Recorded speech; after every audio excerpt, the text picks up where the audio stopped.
Have you ever heard of MTV Animation? It may not ring a bell, but you've most likely come across it before. MTV Animation was created back in the early 90s as a division of MTV when they were moving from being just music-centric to more of a multimedia platform. And they sure gave us some classics, like I'm talking Beavis and Butthead, Aeon Flux, Daria, Celebrity Deathmatch, Clone High, Undergrads, and much more. These shows carried that countercultural edge, part of that wave of young adult animations that pushed that rebellious genre. But that also meant they faced their fair share of controversies, and sometimes they would get an early cancellation after just one season. Well, almost. There were a few exceptions you may recognize. Now, let me set the stage. It's 1999 and the world's going crazy over releases like The Matrix, The Sopranos, SpongeBob SquarePants, Pokemon the first movie hitting US theaters, Star Wars Episode 1 The Phantom Menace, Fight Club, and the debut of Family Guy, plus much more. But I think it's important to also recognize the somber Columbine tragedy, an event that will forever cast a shadow upon 1999, a permanent reminder that this year carried much joy and much sorrow. And amidst this chaotic year, filled with its highs and lows, a little show released by the name of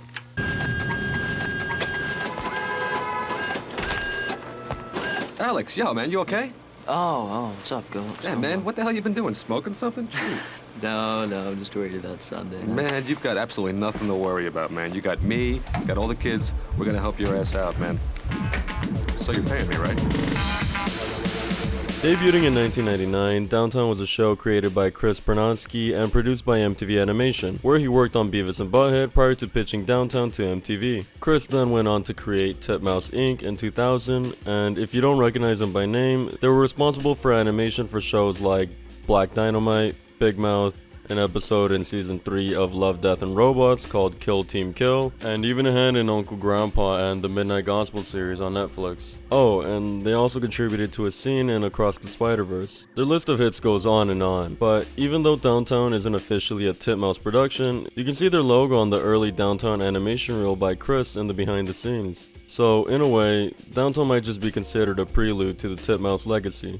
Set in the East Village of urban New York City, Downtown takes us on a journey through the lives of a group of young adults, and each episode really feeling like flipping through a personal diary or even watching somebody's vlog. The show's foundation was inspired by street interviews, giving it that raw, unfiltered vibe. Although it may not have an overarching storyline, it was the natural dialogue and that unique cel-shading art style that made it such a memorable show. A lot of the voice acting is sometimes the voice actors actually just talking to each other and improv. Even though it only ran for 13 episodes, it's become an iconic product of its time. Chris said he wanted this show to feel very 90s, even 20 years later. Unfortunately, MTV pulled the plug on the show after its short run due to either reviews, limited demand, or possibly because Chris and George were fired, even though they had a season 2 roughed out by then. And guess what? Downtown managed to earn a nomination at the 52nd Primetime Emmy Awards in 2000. It was up for the Outstanding Animated Program for Programming 1 Hour or Less award, alongside some animation legends like The Simpsons, Family Guy, South Park, and the Powerpuff Girls. Truly a massive achievement when you consider the year prior had Futurama, King of the Hill, the Powerpuff Girls, and again The Simpsons, with 2001 having almost the exact same lineup, a one-hit wonder out of nowhere. Now, Downtown may not have won the Emmy, but just scoring a nomination really tells you this show had what it took to be even more than what it was. Truly a legacy that could have been. When asked to create the show, Chris Pernonsky's main idea was to go into the streets of New York and just interview people they saw as interesting. Although they just wanted to animate over it at first, the network wanted actual characters to run the show. So they ended up using these interviews as inspiration for characters to be in the show. Some people interviewed even becoming the voice actor for their inspired character. The entirety of the show is comprised of real stories and moments that either came from the interviews and the lives of Chris and George or of the people they knew. First we have Alex. He was mainly inspired by the lives of Chris Pernonsky and George Kirstick, and these interviews that really helped shape the character. Alex is a smart, nerdy, 24-year-old virgin overqualified for his job, and lacks confidence which hinders his ability to obtain a girlfriend, a better job, and an even more exciting life. He chooses to be unhip, yet yearns to break away from his greasy comic book loving friends. He often crushes on women out of his league, with his notable crush being Serena, the goth girl. He was voiced by Gregory Gilmore, who is honestly a mystery besides his IMDb page. Then there's Chaka, inspired by multiple girls and voiced by Leora Rachel Zuberman, who was also interviewed here with her friend Satya Butch, where they were definitely geeked up on some type of drug. Chaka is Alex's 17-year-old sister, and the relationship was inspired by George and his younger brother, who like Chaka was their older sibling's complete opposite. She's confident, extroverted, and constantly finds her way into parties. She's attractive but doesn't take relationships too seriously and can be quick to judge others while being blind to her own flaws. Some facts about Leora is she might have appeared in What Would You Do season 4 episode 6 in 2010. I can't say for sure other than this article. In 2013, at the age of 33, she had some legal trouble with drug charges after getting caught passed out behind the wheel in a Wendy's parking lot. She managed to turn her life around in 2021 where she became a peer advocate at Integrity House, helping others with addiction and mental health challenges. Unfortunately, Leora passed away on April 11th, 2023 at the age of 43. Well, it may not be pretty, but at least now you won't have to worry about mom interrupting your personal time in the bathroom. Yeah, that's true. Wait, what?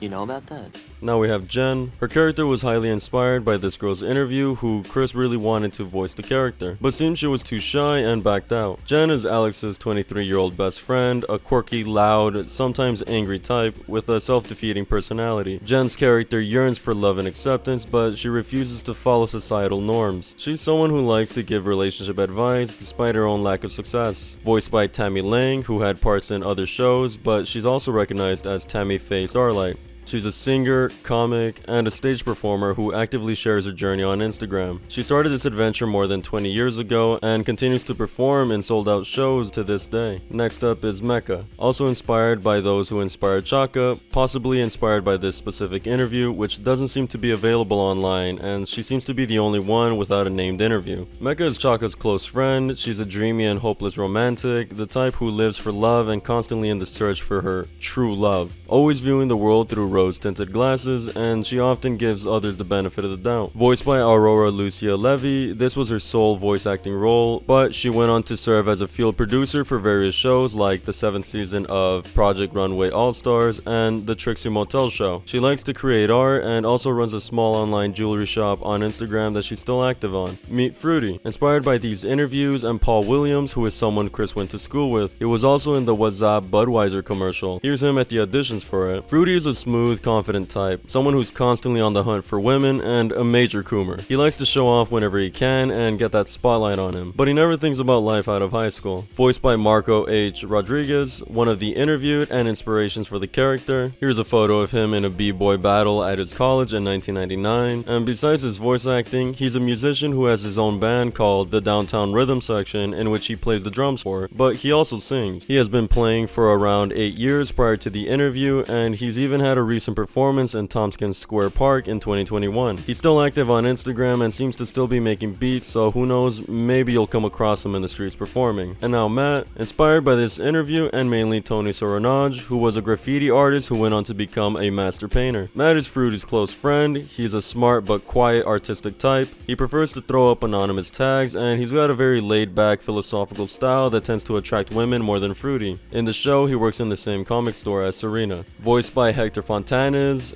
I actually couldn't find anything on him, like, at all. I guess he's just chill like that.